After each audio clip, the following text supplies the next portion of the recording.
Rugby fans can rest easy following an accident on Friday night involving a truck crashing into power lines. Make sure you're up to date on what you need to know in our biggest city with our new Auckland News Alerts. For years, Peter Rogers has been hosting food and drinks outside his Auckland store. No more. Review: some works at the Auckland Art Fair were stock standard, and others intriguing. From being sidelined by Helen Clark, to dealing with bovis, it's been a wild ride. Hundreds of Wellington High School students are out of pocket thanks to a bomb scare just an hour before a school ball.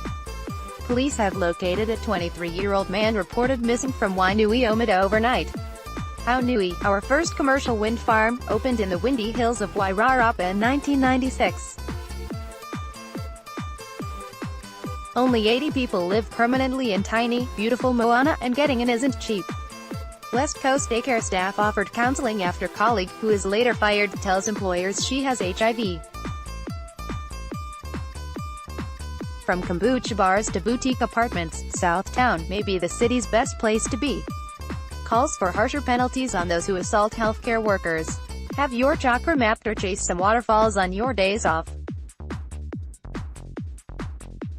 He held down the victim as his dad clubbed him to death, all for an old maroon Ford Fairmont that didn't run. Mining company will still pay the family of Tippy Weiss Stainton, despite its insurer's appeal. Church raises more than $100,000, but only releases about $40,000.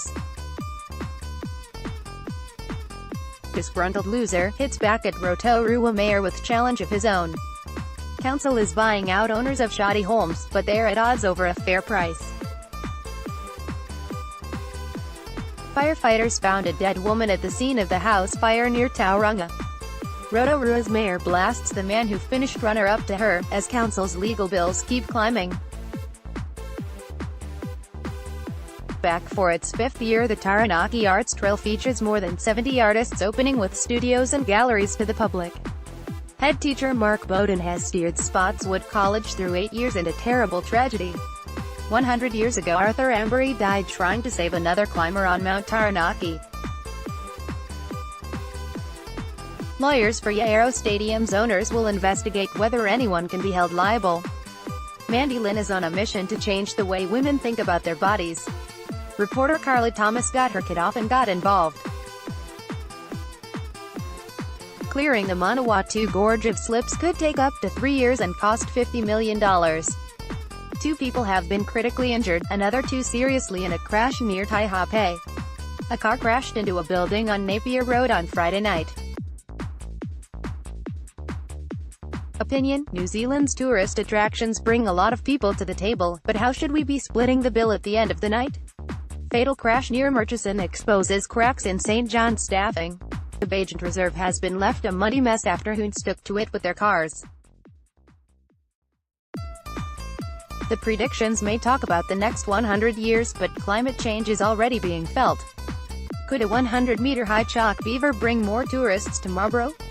Car parks are gone in favor of a hardly used cycle path. But does it need to be so wide?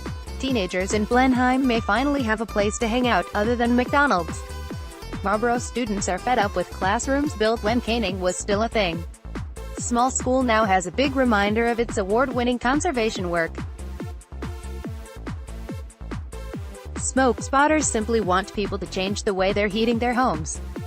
Producers of a Disney film have been granted part permission to film in the Mackenzie country, but it's subject to a range of conditions.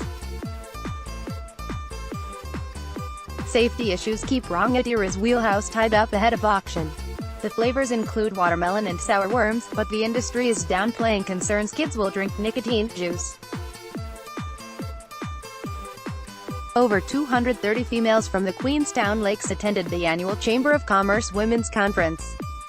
Court awards couple just $100 after they were left with a $150,000 shortfall when the sale of their Dunedin home was cancelled.